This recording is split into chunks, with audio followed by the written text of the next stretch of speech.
Asigibiseni amakhanda sikhuleke. Emagameni amathathu, egameni likayise benendodana nelomoya ogcwebileyo. Nkulunkulu Baba simakade, ngithanda ukuthumela izibongo kuwe. Ngithi ngiyabonga ngonyama yakwaJuda ukusigcina kuze kube lana. Phinda simakade ungeze izinsuku zokuphila kwethu. Njengoba ngizoqala ngenze umsebenzi ongiphe wona. Akube nguwe simakade ongena phakathi kwezindebe zami. Kube nguwe okhipha amazwi okuphila emlonyeni wami. Ngiyanxusa simakade ukuthi nezimvu zakho zivule izindlebe zilalele okuzofundwa encwadini yakho yempilo. Amen. Incwadi yethu sizoyithola encwadini yeZaga 31 verse 30. Yona ifundeka kanje. Ubuhle buyinkohliso, nokubukeka kuyize. Kepha owesifazana owesaba uJehova uyakudunyiswa. Amen. Cabanga uthi umuhle ungenandaba noJehova. Uthi umuhle njalo unezinzipho ezinde. Utswafa kungasebenzeki. Hlala wazi ukuthi ubuhle bukhona lapho buphelela khona. Kepha iba muhle ngaphandle nangaphakathi njengomfazi noma njengenkosikazi. Amen. Iba muhle, izandla zakho zikhulume ngobuhle bakho, nezinkulumo zakho azibe zinhle. Ukhulume ukuphila ngomlomo wakho. Uthi lapho ukhuluma khona wazi ukuthi konke okukhulumayo kuyakha akubhidlizi. Asikhulumi okuningi lapha. Kepha sikhuluma ngomfazi omuhle okhuthele, umfazi odunyiswa yibo bonke abantu ngenxa yemisebenzi yakhe emihle noma izenzo zakhe ezinhle. Lapha asikhulumi ngezinkophe zokufakelwa. Lapha asikhulumi ngabafazi abafake izinkophe noma izinwele zokufakelwa. Asikhulumi ngama-manicure, ngama-pedicure. Sikhuluma ngomfazi omuhle, ingaphakathi lakhe kanye nelingaphandle lakhe. Sikhuluma ngomfazi oqotho, okhuthele. Sikhuluma ngomfazi oqine njengetshe, umfazi owazi izindaba zakhe, ethi uma ekhuluma kuzwakale ukuthi lento ayikhipha ngomlomo wakhe inengqondo, inokuphila. Sikhuluma ngomfazi owazi impilo yakhe, umfazi oziqoqile. Nanoma ehamba enyathela, kuyabonakala ukuthi kunyathela umuntu ozaziyo izindaba zakhe. Unyathela ebheke phambili, ethwele amahlombe, ngoba azi ukuthi uma enyathela ebheke phansi uzowa. Lapha sikhuluma ngomfazi owazisa umndeni wakhe, obeka umndeni wakhe phambili. Ubuhle buyinkohliso, nokubukeka buyize. Kudunyiswa owesifazane omesabayo uJehova. Bafazi, asisabeni uJehova, simbeke phambili, abe ngowokuqala. Njengabafazi sisaqedelela inyanga yabomama, bomama, asifuneni inkosi lapho ingakhona.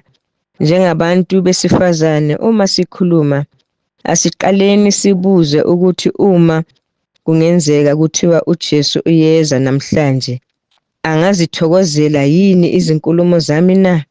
Uma uJehova angafika manje abone ukuthi abantu bakhe ngibaphethe kanjani noma ngikhulumisana nabo kanjani, angazijabulela izinkulumo zami na? Lapho ngizikhukhumeza, ngizonda abantu, uJehova uzothanda na? Cha, uJehova angeke athande. Igama lenkosi alibongwe. Kudunyiswa umfazi omesabayo uJehova. Ukuthula akube nani. Kudunyiswa umfazi osaba uJehova.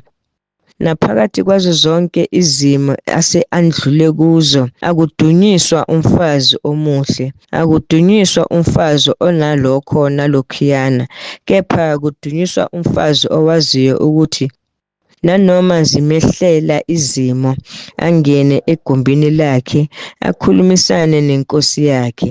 Nawe elangeni lanamuhla ake usabe uJehova kuzo zonke izinto akwenzele zona. Sibangaka sikhulile, akusikho ukuhlakanipha kwethu, kepha ukumesaba uJehova.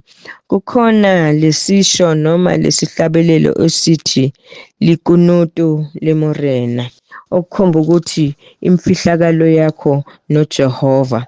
Uyazi ukuthi uma zikwehlela ungena kuphi, la ufike khona uzifihle, ufike khona ukhuleke. Asikhulumi ngabafazi abagabise abanakho, abanganakekeli imindeni yabo, ababeke ubuhle babo phambili. Ngithi ngokutshele lapha, sikhuluma ngomfazi noma owesifazana omesabayo uJehova. Sikhuluma ngowesifazana omethembayo uJehova, obeka ithemba lakhe kuJehova. Sikhuluma ngowesifazane owaziyo ukuthi uNkulunkulu uziqhenya ngaye. Lapha ngikhuluma ngowesifazana othi makabona omunye owesifazana angenzanga kahle, ambizele eceleni, amkhombise amaphutha akhe. Lapha ngikhuluma ngowesifazana obeka izidingo zabanye phambili. Umfazi owaziyo ukuthi kufanele akhulekele izingane zakhe. Ngikhuluma ngomfazi othi makanabantu azehlise. Ngikhuluma ngomfazi okwazi ukuthula alalele okushiwo abanye. Angikhulumi ngowesifazane ofuna kwenziwe intando yakhe, kepha angafuni ukulalela okushiwo. Ake ngiphume kancane kulesihloko abesifazane, ngiphume kancane kowesifazane ngize kubaba. Nginombuzo bobaba, uma nishada owesifazane nibheka ini kuqala? Nibheka ubuhle kuqala na? Lobo buhle obubhekile kuloyo owesifazane othele angakhoni nokubonda ibhodo lebhabha, kepha ubuso bakhe uyakhona ukubufaka lamadaka abazifaka wona. Uma bobaba nishada nibheka ini? Ngiyathemba anibheki ubuhle kuphela, nibheka nenhliziyo yakhe, nibheka ukuthi lo muntu lona engumshadayo unayo yini inhlonipho, unalo yini uthando, impatho yona unayo, nokumesaba uJehova. Nibheka lokho nalokhuyana. Indoda kumele ijabule kule nkosikazi ayithathile. Uma inezinto engizibizile phezulu, ezenhlonipho, ezempatho, ezothando, ezokumesaba uJehova nokubekezela, wazi ukuthi uthathe umfazi oqotho. Kukhona abafazi ababuthakathaka la ngaphandle. Elokugcina engithanda ukulisho ukuthi mosadi go tshwanetse gore a tikokobetse, alalele, ehlise umsindo. Amen.